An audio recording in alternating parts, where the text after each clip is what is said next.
Bienvenidos. Gracias al doctor Beni Márquez por la invitación a este foro chat. Hoy conversaremos sobre la generalidad de la guerra convencional y su relación con el derecho internacional humanitario. Hace aproximadamente 80 años que finalizó la Segunda Guerra Mundial y mucho se ha hablado de la dificultad que de analizar o aún seguir de cerca los acontecimientos políticos que se han presentado tanto en el siglo pasado como en lo que va de esto. Que seguramente pasarán a formar parte de la historia en un marco de inflexión, dando las transformaciones estructurales como ellos relacionadas. El mundo cambia rápidamente y profundamente, lo que ha sorprendido a los analistas y a los actores de la política internacional. La arena donde se desenvuelve la misma temática está empezando a salir de ese estado de perplejidad que lo sumió por la velocidad, la abundancia y la imprevisibilidad de los acontecimientos que desencadenaron esta situación o nuevos escenarios mundiales que se están presentando. Ahora bien, durante estos 80 años, ¿qué ha sucedido? ¿Qué fenómenos políticos han ocurrido? ¿Qué instituciones se han creado? ¿Qué transformaciones han resultado de los cambios políticos, militares que se han presentado en los nuevos escenarios internacionales? Ahora bien, para hablar mejor de estos acontecimientos, nos vamos a referir a lo relacionado a la Guerra Fría, por un ejemplo, que es un periodo el cual se caracterizó por la forma como las dos potencias de mayor presencia mundial, como eran Estados Unidos y Rusia, mantenía un continuo amague en cuanto a lo nuclear, pero también se suscitaron acontecimientos que estas mismas naciones moldearon a sus intereses. También se crearon instituciones como la ONU, que es la mayor organización internacional existente, que se creó en 1945 en un mundo devastado por la Segunda Guerra Mundial para mantener la paz, la seguridad internacional, fomentar las relaciones de amistad entre los países, las naciones o los sujetos procesales de derecho público internacional para solucionar problemas globales y servir de centro que armoniza las acciones de las naciones. También se creó la OEA, una organización internacional panamericana de ambiente regional y continental creada el 30 de abril de 1948 con el objetivo de ser un foro político para la toma de decisiones, el diálogo multilateral y la integración de América. La declaración de la organización dice que trabaja en función, la OEA trabaja en función de fortalecer la paz, de fortalecer la seguridad y consolidar la democracia, promover los derechos humanos, apoyar el desarrollo social y económico, fortaleciendo el crecimiento sensible de la América. También se crean instancias de agrupamiento como la OTAN, que es conocida como la Alianza Militar Internacional, que se rige por el Tratado del Atlántico Norte o el Tratado de Washington, firmado el 4 de abril de 1949.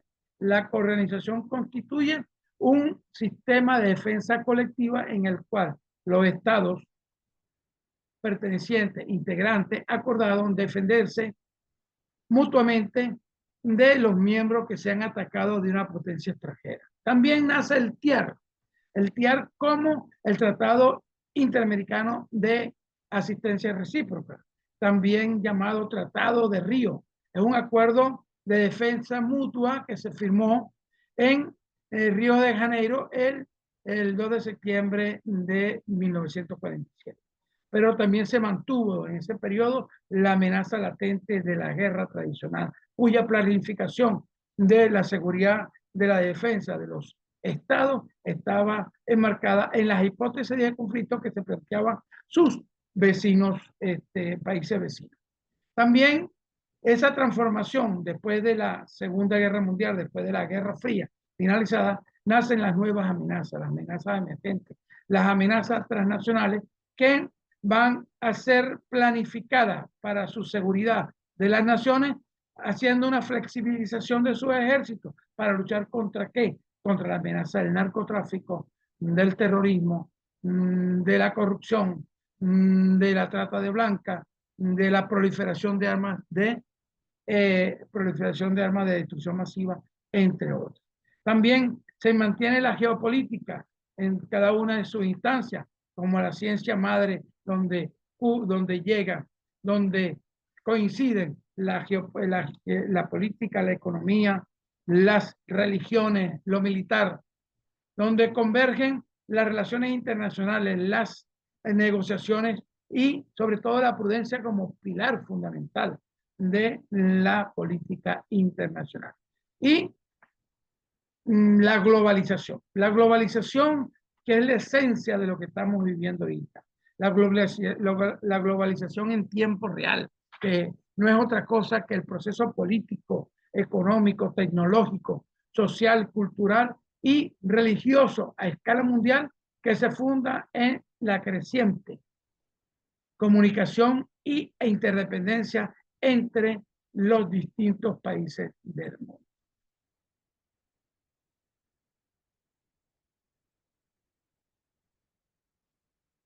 Para entrar en materia, ya e ir conociendo, existen generaciones en los diferentes tipos de guerra. Vamos a tener que las guerras han tenido una primera, una segunda, una tercera, una cuarta y quinta generación. Una primera generación que se refirió a las batallas antiguas y proclásicas, libradas por los grandes continentes, utilizando tácticas de falange, de línea, de columna, con soldados uniformados gobernados por el Estado. Una segunda generación de la guerra que le da paso, o sea, sustituye a esta primera generación y le da paso a la guerra industrial, que evolucionó tras la intervención del mosquete estriado y las armas de retrocarga, y continuó con el desarrollo de la ametralladora y el fuego indirecto. Una tercera generación caracterizada por la tecnología moderna, donde la velocidad del siglo y la sorpresa para eludir las líneas enemigas y desmantelar las fuerzas por la retaguardia era la esencia principal de esta.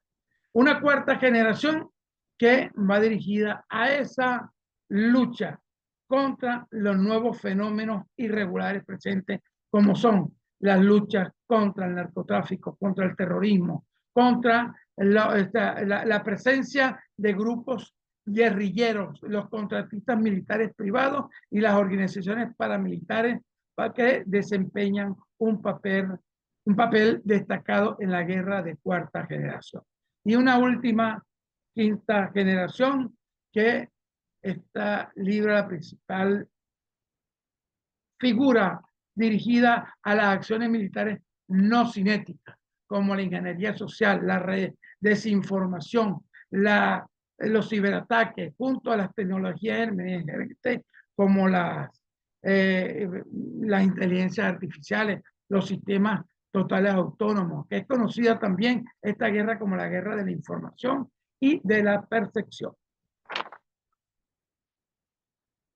También existen tipos de guerra. Las más conocidas, la guerra convencional, la guerra irregular, la guerra asimétrica. La guerra convencional dirigida a darle cumplimiento a esas teorías, a esos medios estratégicos, a las tácticas tradicionales, a los conflictos armados entre dos o más naciones, pero bajo la esencia de un conjunto de normas que van a permitir de que estos este, encuentros hostiles se lleve bajo la figura de un derecho de la guerra. La guerra irregular viene a ser aquella que está fuera de estas normas de la guerra, de estas que no están bajo el paraguas de la guerra convencional. Aquí vamos a encontrar los grupos armados irregulares. Aquí vamos a encontrar que ponen en práctica durante la guerra asesinatos de discriminados, terroristas.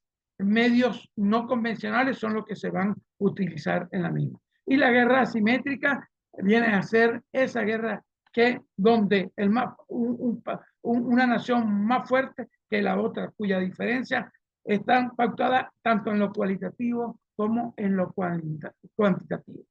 Y las formas de accionar hacen que ese país o ese estado más débil tenga que acudir a situaciones irregulares para poder luchar contra este país más fuerte.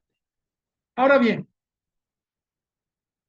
¿qué es el derecho internacional humanitario? El derecho internacional humanitario viene a ser ese conjunto de normas que por razones humanitarias trata de delimitar los efectos en los conflictos armados, protege a las personas que no participan o que han dejado de participar de indirecta o indirectamente en las utilidades e impone límites a las elecciones de medios y métodos para hacer la guerra.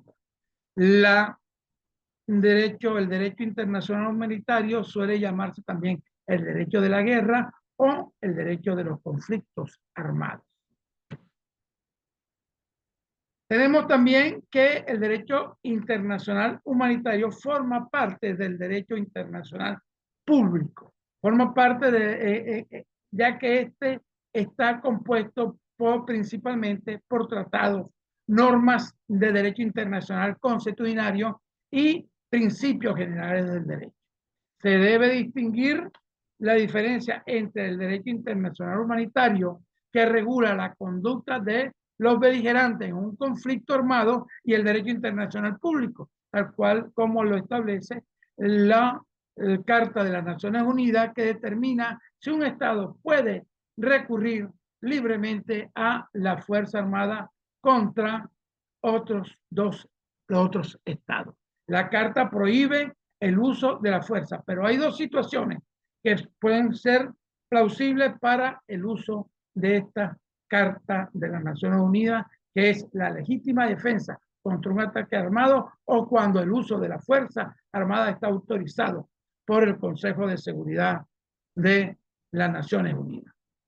Ahora bien, el derecho internacional humanitario no establece quién inició el conflicto y cómo se inició el conflicto, o sea, el conflicto es legítimo o no es legítimo.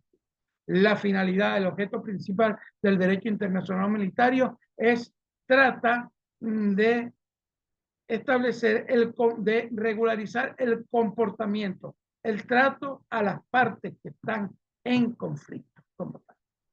Existen normas también en los conflictos armados y entre ellos vamos a tener la norma madre, que es el Convenio de Ginebra. El Convenio de Ginebra de 1949 y sus protocolos adicionales son tratados internacionales que contienen las normas más importantes para limitar la brutalidad de la guerra. Protege a quienes no participan en los enfrentamientos entre estas personas civiles, médicos, trabajadores humanitarios, y a quienes ya no pueden participar, como son los soldados heridos, los enfermos y los náufragos y los prisioneros de guerra. Este convenio de Ginebra está compuesto por 4 convenios y 3 protocolos adicionales. Un primer convenio que establecido que va a aliviar la suerte que corren los heridos en campaña. Esto está sobre la base de que descansan las normas de derecho internacional para la protección de las víctimas durante los conflictos armados. Un segundo convenio de Ginebra que va a aliviar la suerte que corren los heridos, los enfermos y los náufragos.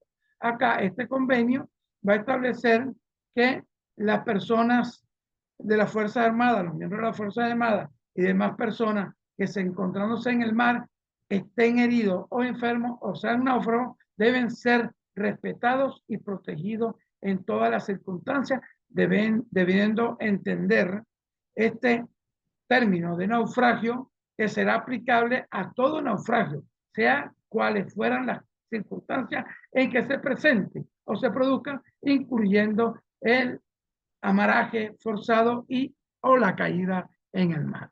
Y un último convenio es